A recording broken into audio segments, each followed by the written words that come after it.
First at noon, a warning from first responders as the largest winter swell of the season is expected to roll in this weekend. Forecasters say starting Saturday afternoon, a very large swell will impact north and west facing shores, and it's expected to rise into a warning level swell by Sunday morning with waves as high as 40 feet. The head of Honolulu Ocean Safety says last winter was one of the most dangerous and deadliest in recent history with 8 drownings. So they are urging the public to stay out of the water. We want you all to stay high and dry on the beach. We want you to stay off any rocky shoreline. We want you to listen to the warnings of lifeguards and the first responders. As we do every single day, our lifeguards are going to be in lifeguard towers. They're going to be patrolling the beaches in ATVs. They'll be on jet skis out in the water and lifeguard trucks going up and down the island. The HFD has rescue and air assets that are on the ready for ocean safety whenever needed.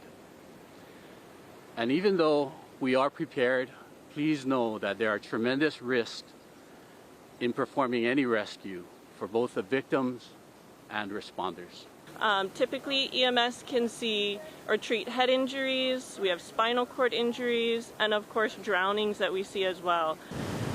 Ocean Safety says it will have extra lifeguards on duty from 7 a.m. until sunset. They are reminding drivers as well, if you see lights and sirens on the roadway, to please promptly pull over. For more on what we can expect from this massive swell, let's send it over to Guy Hagi.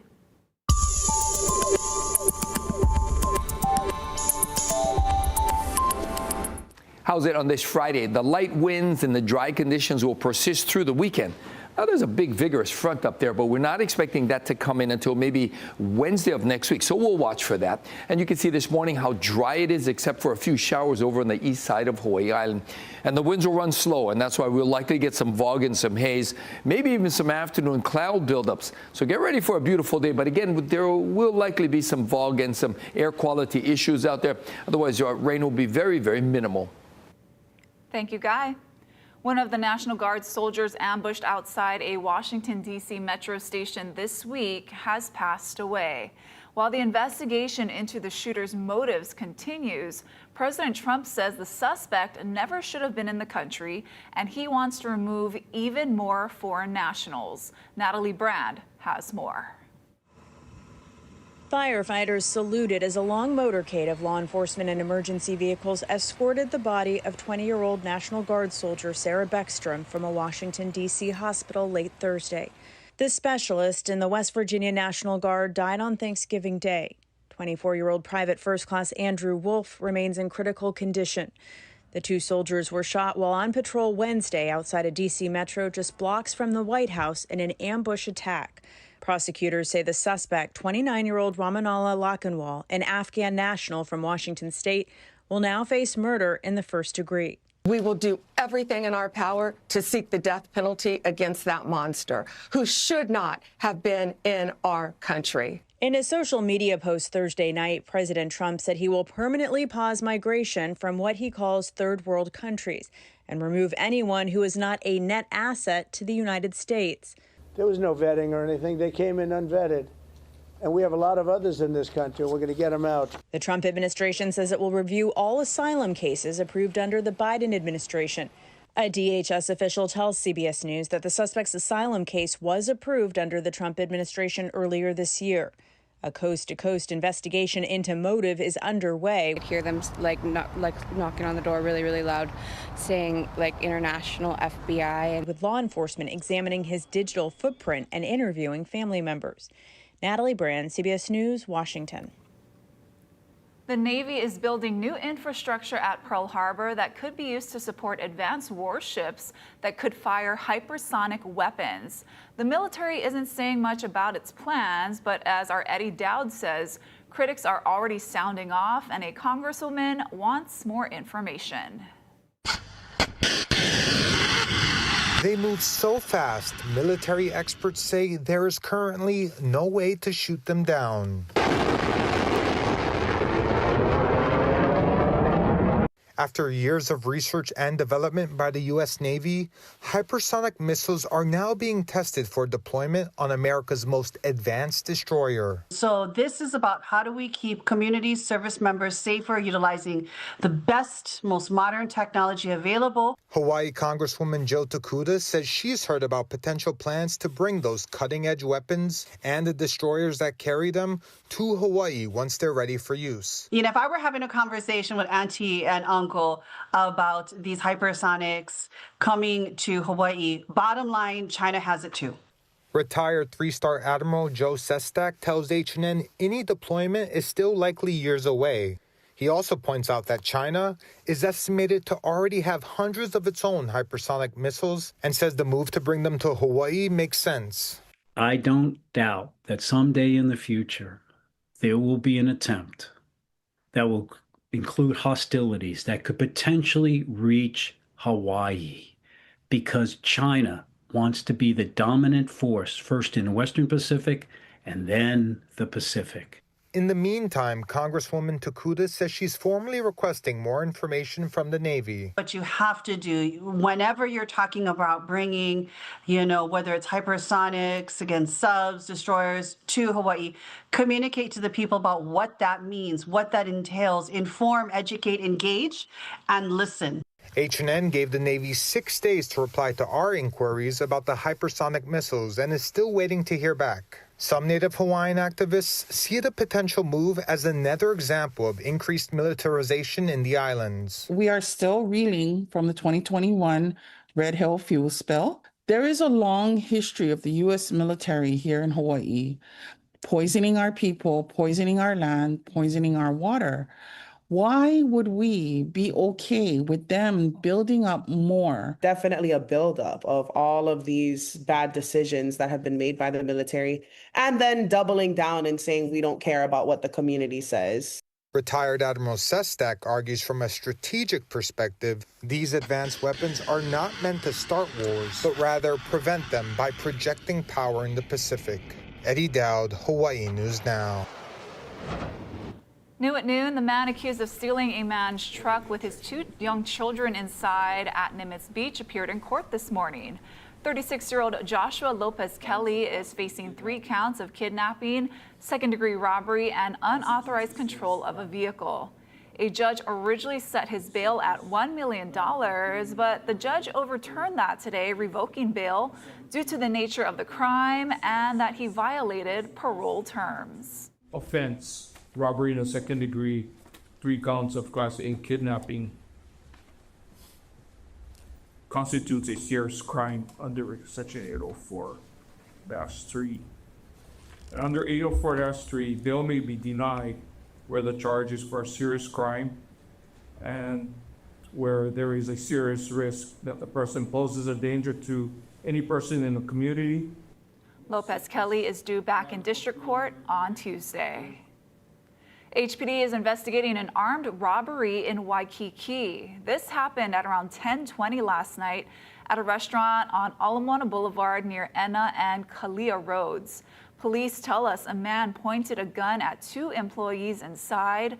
One was able to get away, but a woman was allegedly assaulted and had her things taken. HPD was able to get there while the suspect was still inside. The 36-year-old was taken into custody. And police are investigating another assault on an officer. This one happened at around 6:40 last night. HPD tells us a drunk man kicked an officer on Lahaina Street in Waianae. Witnesses say he was in the roadway and punched a passing driver. And on Hawaii Island, the man accused of shooting and killing another man in front of the Mountain View store, Mini Mart, earlier this week is expected to make his first court appearance today. 40-year-old Joseph Davis is charged with second-degree murder. Police say he gunned down 52-year-old John Maru of Volcano outside of the Mini Mart Tuesday afternoon. Davis was arrested at the scene after police say they found him with a gun inside his bag. He's being held on $1.5 million. Ahead on This Is Now, the Black Friday shopping rush is underway. We'll tell you how early people were standing in lines to snag good deals. Plus this. 'Tis the season for your favorite holiday leftovers. I'm Jared Hill with what you need to know to enjoy them safely.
Welcome back. Today is Black Friday, and if you're looking for bargains or maybe just some holiday fun for the kids, we've got you covered. Casey Lund went to Pearl Ridge Center to see their holiday lineup. Aloha and happy Black Friday afternoon from Pearl Ridge Center. You know, things are a little more relaxed here. They've been doing that for a couple of years. That's by design. They didn't have huge crowds lining up, although many people did show up early, and for good reason, because there were some amazing deals. But Pearl Ridge opening at 8 a.m. means that they want their customers to come, be relaxed, have a good shopping experience, not be stressed out. You know, we talked to retailers here. 60% of the retailers in Pearl Ridge Center are locally owned. So we started, though, with Manaola, and that is a store where so many people line up early every year. You know, Black Friday is always the best time of the year. We get to see, and I get to personally greet and meet all of our wonderful clients that come in every year to buy something special for Christmas. And Black Friday is the best day for the best value and for lots of savings. Next up, we went to another well-known brand, TNC Surf Shop. That is upstairs here in Pearl Ridge Center. I met up with Alana, who says that they have all kinds of great doorbuster savings. For our Black Friday specials this weekend, we'll have 50% off selected men's walk shorts and board shorts. Another great deal is going to be the 20% off Catch Surf Odyssey beater boards and surfboards 6.0 and under. And then we also have women's Billabong 2 for $42 tees and tanks, and that's going to be for the Black Friday weekend only. Next, we wanted to feature some folks that have just started their journey here at Pearl Ridge Center. Fam Hawaii, all the way from Maui. They got some pretty cool stuff as well. The first hour is basically 30% off everything, and then first 50 people that come in here will get a free gift. And then after that, it's every hour is like 25% off the next hour. And then after, if you spend 100 or more, you get 10% off. And then 200 more, you get 20% off. This is only your maybe first week. So we're very new here. We're from Maui. So we are just excited to be here to represent Maui and just trying to see how Black Friday is here in Oahu. I heard it's pretty crazy, so we're excited for this journey. Then over to Short Stack, Hawaii. I met these two longtime educators and best friends who decided to follow their dreams and open this business. We met working as preschool teachers. We are best friends, and we built this brand starting off making t-shirts for our kids, and it kind of grew from there. Mm-hmm. And it's turned into this very unique brand that really brings many different people together. Our Black Friday steals and deals. We have doorbusters on our sweat jogger pants, and we also got 30% off on heavyweights, crew necks, zip-ups, all of those good things.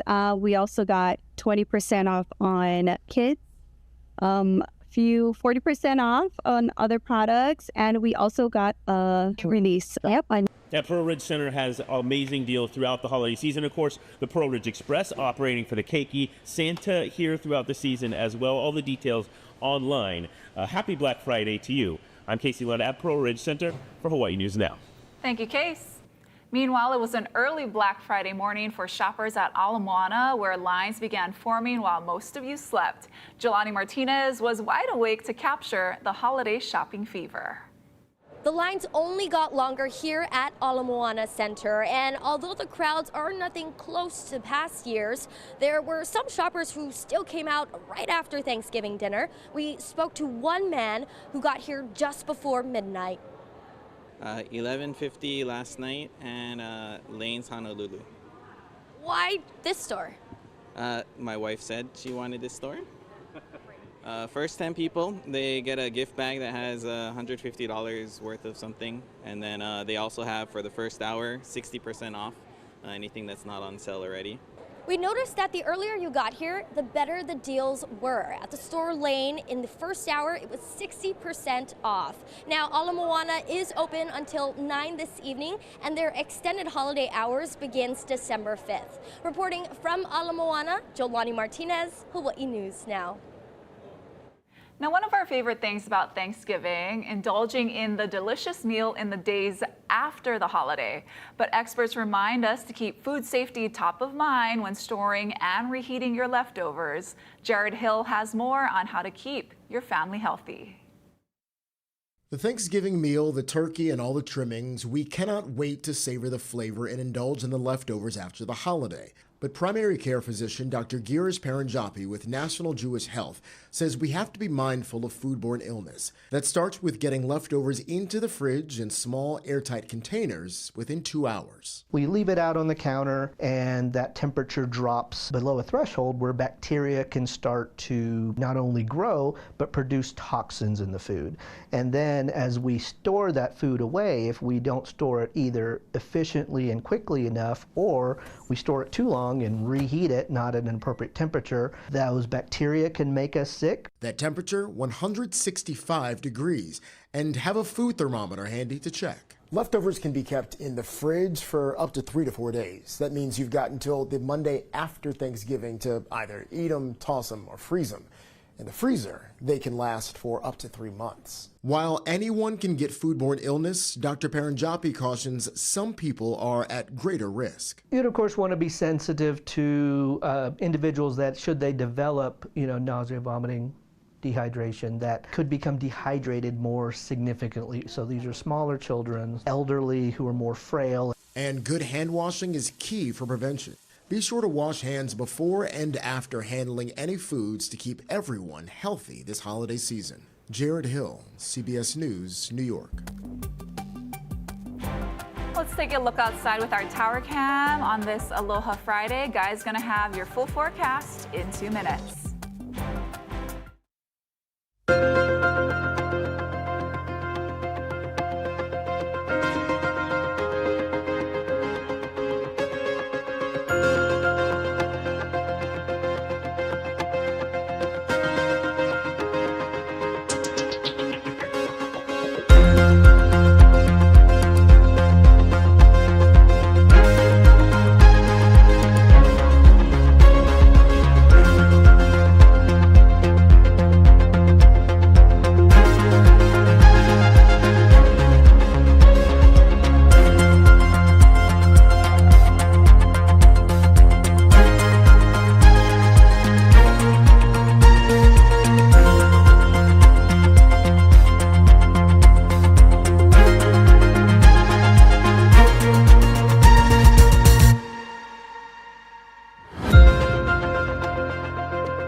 First Alert Weather with Guy Huggy. How's it on this Friday? The light wind weather pattern will persist through the weekend, so rainfall will be minimal. And with those light winds, haze and fog will likely be lingering around parts of the state as well. But you can see how dry it is out there. A few showers for the east side of Hawaii Island, but otherwise we're not seeing much rain at all. But with these winds running light, we do have a chance for some afternoon clouds, which could spawn a few spotty showers, but widespread rain not expected, at least through the weekend. So it's going to be pretty nice out there with lots of sunshine, and those winds will be running out of the east, maybe even southeast through the day, mostly under 15 miles an hour. Surf's on the way down, even though the high surf advisory has been extended this morning. It'll likely be tossed out by this afternoon, but a bigger swell, a warning level swell is due in by tomorrow. A dangerous life-threatening situation will be developing over the weekend. So heads up, Billy V will have more details on sunrise through the weekend. Excuse me. So we've got southeast winds today, variable winds for the next several days after that, and we could see increasing rainfall Wednesday, Thursday, and Friday of next week. Thank you, Guy. A Maui woman who doesn't have much is hoping to inspire others by sharing her story. She wants to remind everyone to give thanks, not just on the Thanksgiving holiday, but all year long. Chelsea Davis introduces us to Jolene Rudolph. Welcome to my garden. Jolene Rudolph doesn't have much. This place she calls home is hidden off Honopi'ilani Highway and the Lahaina Bypass in an area known as Cut Mountain. She lives under a tarp, but she's grateful to have a roof over her head and food in her belly she grew herself. They're beautiful and they're quite delicious. Like, this one's ready. Like, yeah.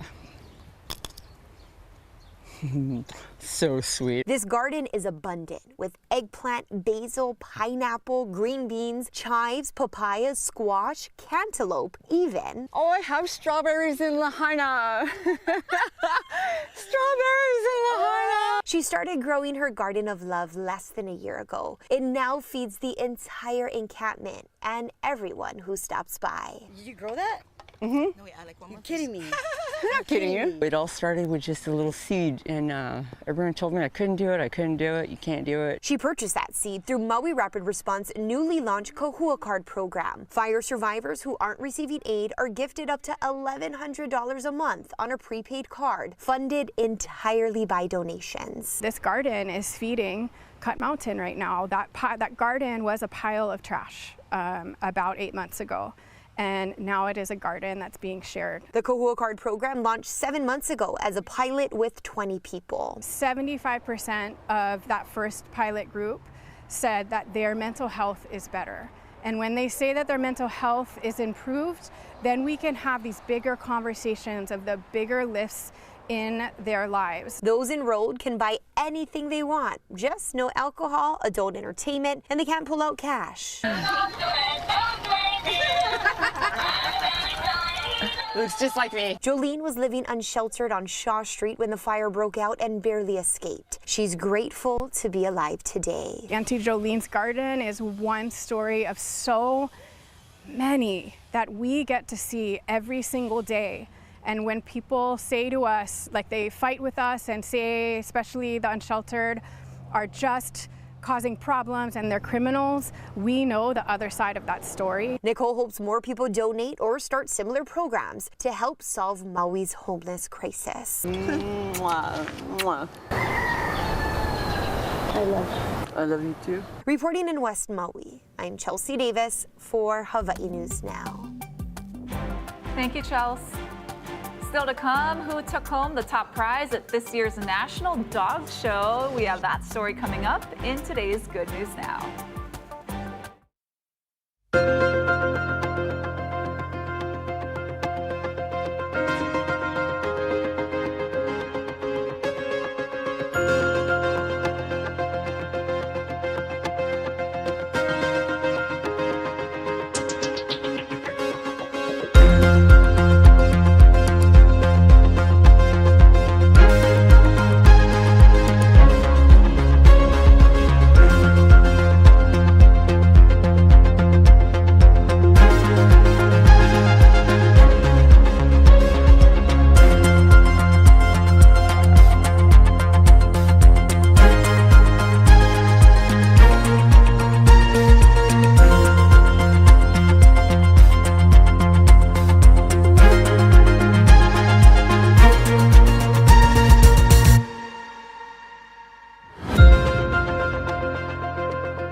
for some good news now. Our resident Dallas Cowboys fan, Drew Davis, is off today, but I'm sure he watched this moment last night right after his team secured a big win. After beating the Kansas City Chiefs, the Cowboys offense gathered around the big turkey during the post-game interview.